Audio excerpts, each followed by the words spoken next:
এদেশে হাদি ভাইকে হত্যার শিকার হতে হয়েছে, এদেশে আবরার ফাহাদকে হত্যা করা হয়েছে, এদেশে শহীদকে আলিফকে শহীদ করা হয়েছে। আমরা একটা বিচারও আমরা পাই নাই।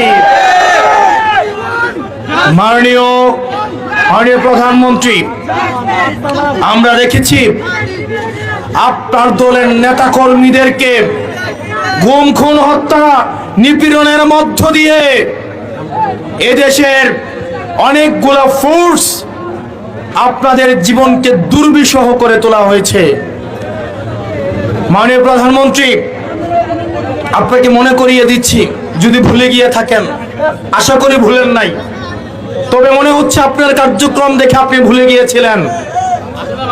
আপনার মা বাংলাদেশের গণতন্ত্রের জন্য যিনি আপসহীন লড়াই করে গিয়েছেন, বেগম জিয়া 2017 সালে বলেছিলেন বিচার বিভাগকে পৃথকীকরণের মধ্য দিয়ে, আলাদা সচিবালয় স্থাপনের মধ্য দিয়ে আমরা বিচার বিভাগের স্বাধীনতা নিশ্চিত করতে চাই। অন্তর্বর্তীকালীন সরকার সেই বিষয়টি করেছিল। অত্যন্ত দুর্ভাগ্যের বিষয়, আপনি ক্ষমতায় এসে বিচার বিভাগের স্বাধীনতাকে আবার আপনি কুক্ষিগত করেছেন।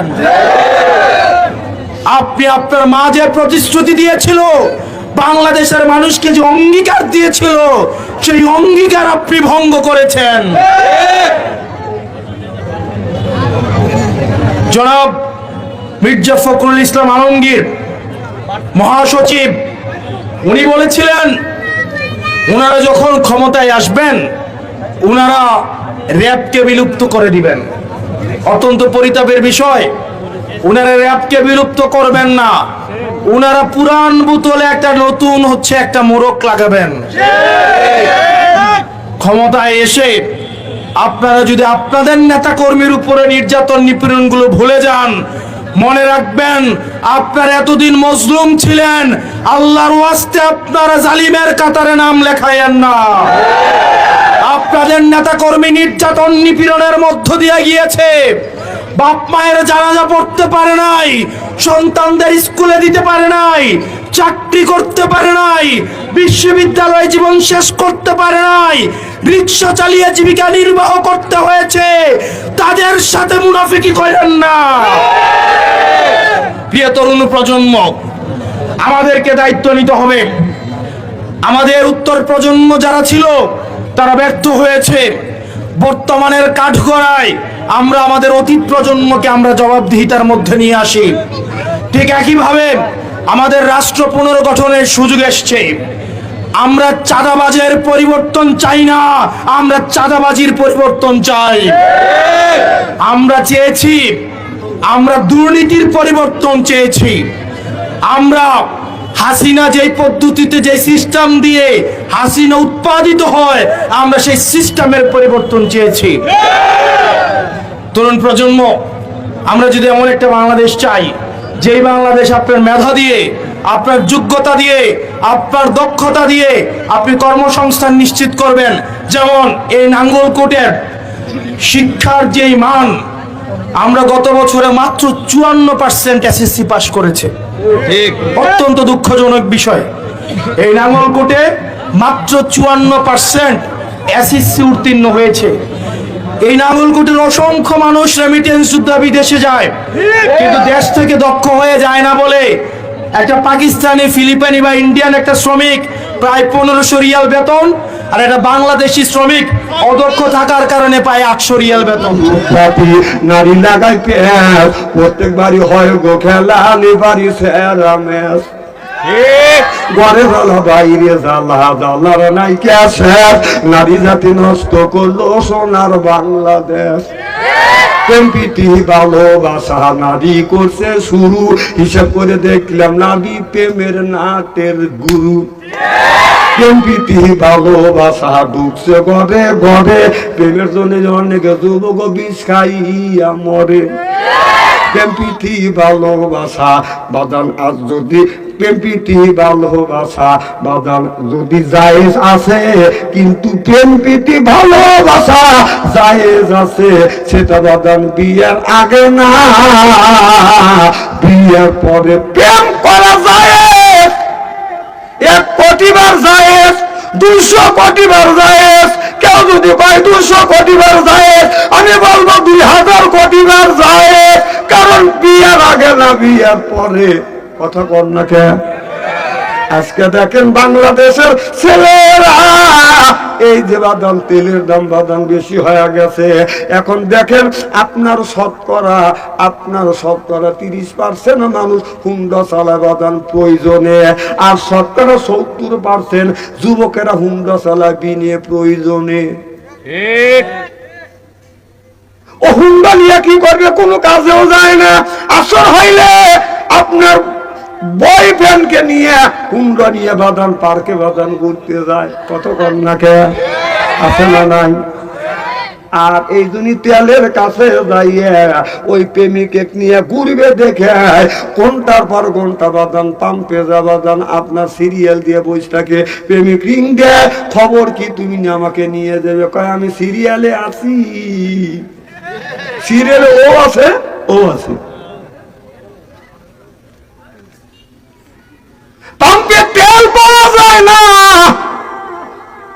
সরকার বলেছে তেল মজবুত আছে, কিন্তু বিনে প্রয়োজনে খরচ করা যাবে না। তাহলে যারা 70% মানুষ বিনে প্রয়োজনে আপনার প্রয়োজনে তারা কাজ করতেছে, আর 70% যুবকেরা বিনে প্রয়োজনে এই তেল নিয়ে বাদান আপনার অপচয় ব্যয় করতেছে। আমি সরকারকে বলবো ওই গুণে আপনাকে সাইজ করেন। কথা করেন সাইজ আমার করে ভালো লাগছে। আমরা তেলে লেগে গেলে আমরা তেল পাই না, ওরা তেল পায়। আমরা তো তেলের দাম বেশি দেবো না।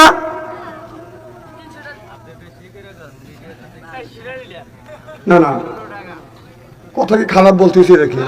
না না, তেলের দাম শোনেন, এই প্রয়োজনে কয়জন হুন্ডা চালায়? কয়জন হুন্ডা চালায়? বিনে প্রয়োজনে এই সমস্ত যুবকেরা বয়ফ্রেন্ড গার্লফ্রেন্ডকে নিয়ে ওদের খুশি করার জন্য ওরা তেল ভরে ভরে আপনার হুন্ডা চালায়। যেরকম ঠিক কিনা?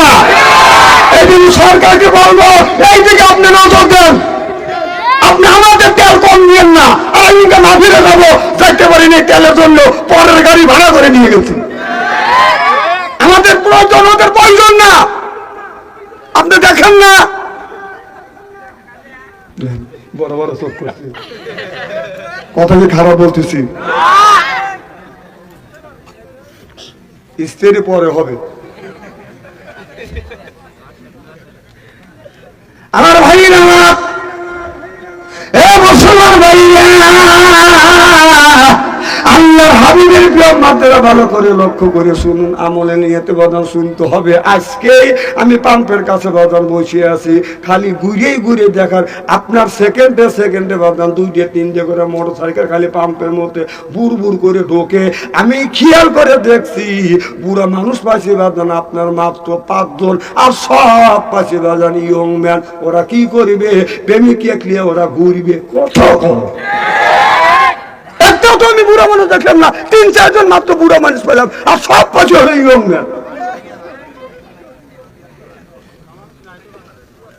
না, বাংলাদেশে বুড়ো মানুষ নাই। না, তুমি তো বুড়ো মানুষ না, তুমি 25 বছরের যুবক, আবার বিয়ে করো কথা। শোনে, বাংলাদেশে প্রত্যেকটা পুরুষের ভাগে 3 জন করে মহিলা পড়ে গেছে। কেউ বলে, বিশেষজ্ঞরা বলে তার চেয়ে বেশি পড়ছি।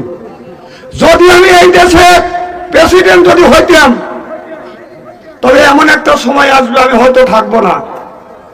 এই সময় এমন একটা সময় আসবে বাংলাদেশে পুরুষকে 3টে বিয়ে করবার জন্য বাধ্য করবে সরকার। 20টা বছর অপেক্ষা করেন, হয়তো আমি থাকবো না। যারা যুবক আছাও, তোমরা কান খুলে শুনে রাখো, আর জিনিসটা রেকর্ডিং করে রাখো। 2 দিন আগে 2 দিন পরে বাংলাদেশে নারীর হার যখন বেড়ে যাচ্ছে, বাংলাদেশে এমন একটা সিচুয়েশন তৈরি হবে, এমন একটা সময় আসবে, এই সময়ের মধ্যে সরকার বাধ্য করবে যাদের সামর্থ্য আছে 2টা 3টা 4টে বিয়ে করা বাধ্য করবে। ঠিক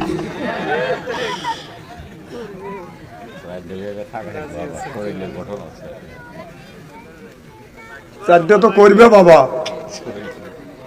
তোমার তো বিয়ের আগে তো হারবাল দোকান খালি খোঁজো, চিনি না আমি। আমাদের ওখানে হারবাল দোকান আছে, আল্লাহর কসম করে বলতেছে মাহফিল সাক্ষী।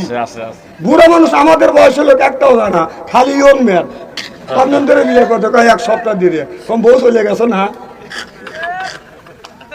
না না যাওয়া যাওয়া হাইসো না বাবা, হাইসো না, এগুলি জান্নাতি নিয়মত।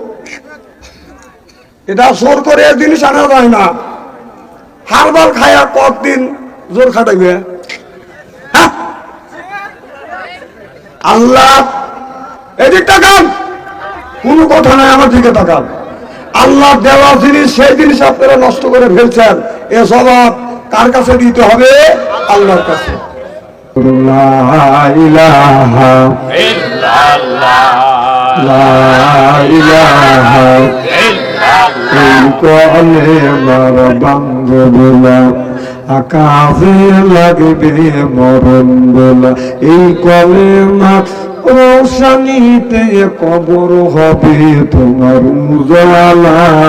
লা ইলাহা ইল্লাল্লাহ, লা ইলাহা ইল্লাল্লাহ, বহু দূরে মদিনায় আমি কেমনে যাব জানি না, বহু দূরে মদিনা আমি কেমনে যাব জানি না। দয়াল আল্লাহ দয়া করো, নসিব করো মদিনায়। লা ইলাহা ইল্লাল্লাহ, লা ইলাহা ইল্লাল্লাহ, লা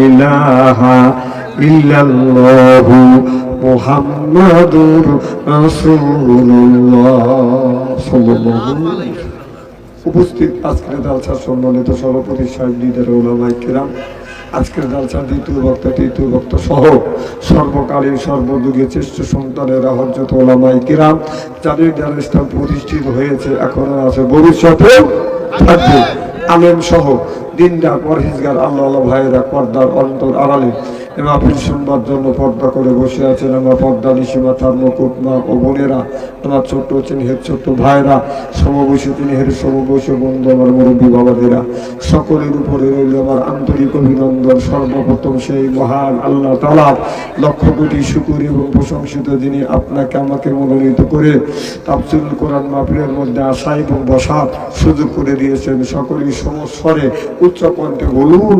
আলহামদুলিল্লাহ। মানবতা মুক্তি দূত আখেরি নবী এমন একজন নবীর উম্মত করে পাঠাইছে, এই নবী উম্মতের ব্যাপারে হা বললে হালাল হতো, না বলে হারাম হলো, হয়তো পা ফেললে আশ্বাস দিয়ে যেত। সুবহানাল্লাহ। সেই নবীর উম্মত, ওই নবীর প্রতি জানাই লক্ষ কোটি দরুদ সালাম, সকলেই পড়ুন সাল্লাল্লাহু আলাইহি ওয়াসাল্লাম। সর্বপ্রথম জানতে চাই আমার ভাইয়েরা, আপনারা সকলেই ভালো আছেন তো ইনশাআল্লাহ?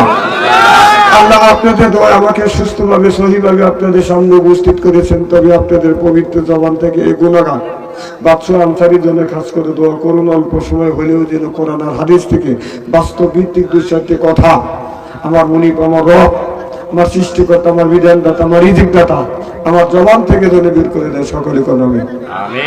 আর একটু বার বলুন আমিন, একটু জোরে বলুন আমিন। আমি আপনাদের কাছ থেকে দোয়া চেয়ে নিয়ে আপনাদের সার্বিক আর মঙ্গল কামনা করে আলোচনা শুরু করছি ইনশাআল্লাহ। একটা সিয়ার এনে দিলে আলেম ওলামা এসে বসলে ভালো হয়। ভাইজান উঠে আসেন, আপনি আসেন। আলেম এক নাম্বার আমার আলোচনা শুরুর আগে, এক নাম্বার আমার মাহফিলে ওঠা বসা করা যাবে? হ্যাঁ, উঠতে পারবেন।